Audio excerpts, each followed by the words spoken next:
अभी आप देखें लिखा गया है इनऑर्गेनिक केमिस्ट्री, अकार्बनिक रसायन। कहाँ से अकार्बनिक रसायन है? यदि आप पढ़ेंगे क्लास 12, कहाँ पढ़ेंगे? 12 पढ़ेंगे। अगर 12 पढ़ेंगे तो 12 का पार्ट 2 में मिलेगा। यदि आप क्लास पढ़ेंगे 10 तो 10 के मिलेगा धातु अधातु चैप्टर में, दोनों में मिलेंगे, दोनों क्लास में मिलेगा। लेकिन 12 क्लास के और रासायनिक अकार्बनिक रसायन है जो पार्ट 2 का पहला भाग है।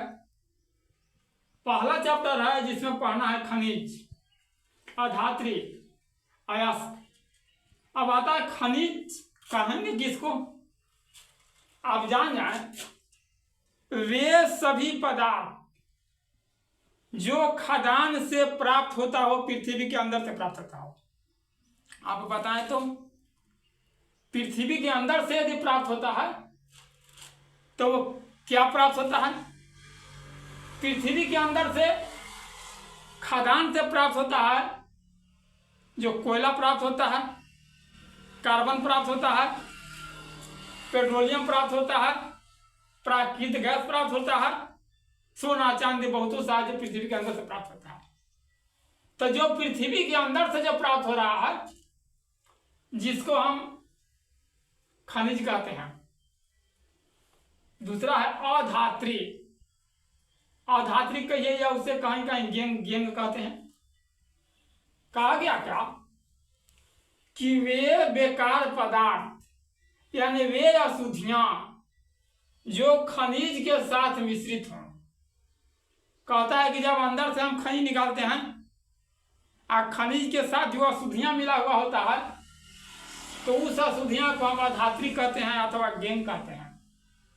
जैसे आप ले लें, अगर अंदर से आप एल्युमिनियम निकालते हैं, अंदर से आप जो है से कार्बन निकालते हैं, कोयला निकालते हैं, तो उसमें मिट्टी का कण सटा हुआ होगा कोयले के साथ, पानी भी उसमें होगा, बहुतों सा होगा, पत्थर का कण सटा हुआ होगा।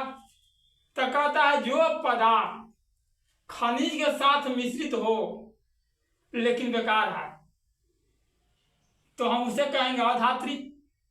जैसे कहा कि मिट्टी का कण हुआ, पत्थर का छोटा कण हुआ। तब आता है अयस्क। किसे कहते हैं? अयस्क का मतलब होता है जितने भी पृथ्वी के अंदर से प्राप्त होते हैं खनिज, वे सभी खनिज किसी न किसी रूप से अशुद्धियां से युक्त होता है।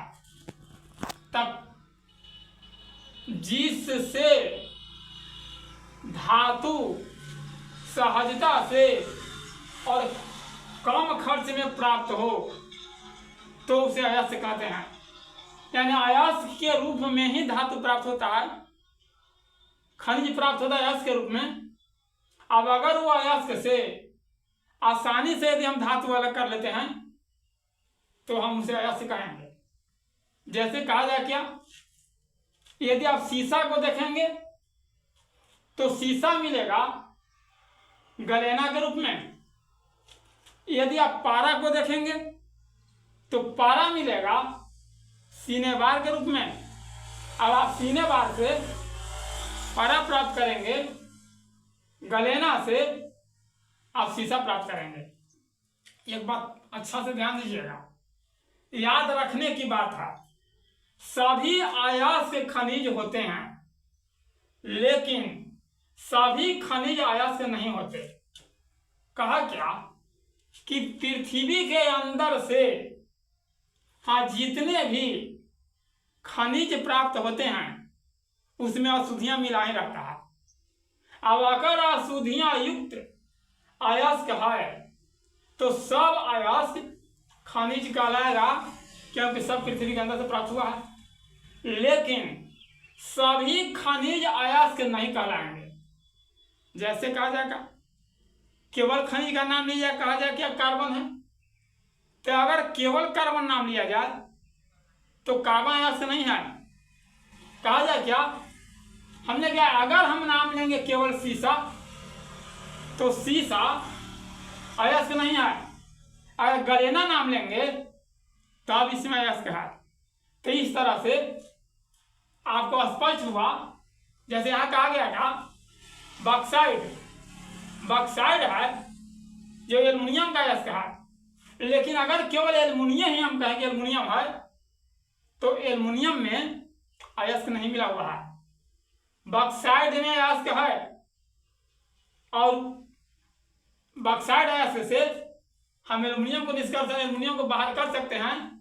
एल्युमिनियम तो धातु है, और जब धातु है तो अगर धातु का नाम लिया जाए तो वह अयस्क नहीं होता है।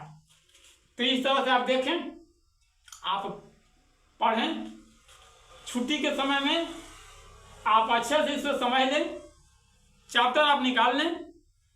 जो आपको चैप्टर अभी हमने कहा कि इनऑर्गेनिक केमिस्ट्री है, इनऑर्गेनिक केमिस्ट्री को मैं लेकर चल रहा हूँ, और जितने भी उसमें पढ़ने के लिए हैं सभी को मैं बारी बारी से समझाते जाऊंगा, और सबसे पहले मैं अंतर स्पष्ट करते जाऊंगा, ताकि कम से कम परीक्षा में 3 क्वेश्चन यानी 6 नंबर का जरूर आपको आए।